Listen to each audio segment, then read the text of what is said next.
So today I am trying to get Kev to take food out of my hands,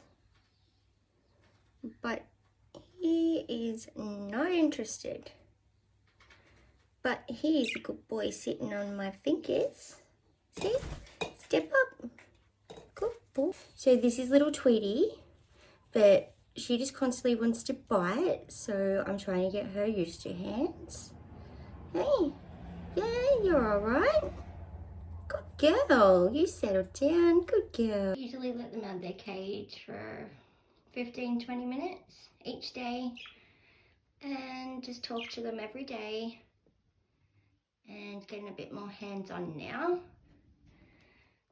So they're slowly getting used to everybody.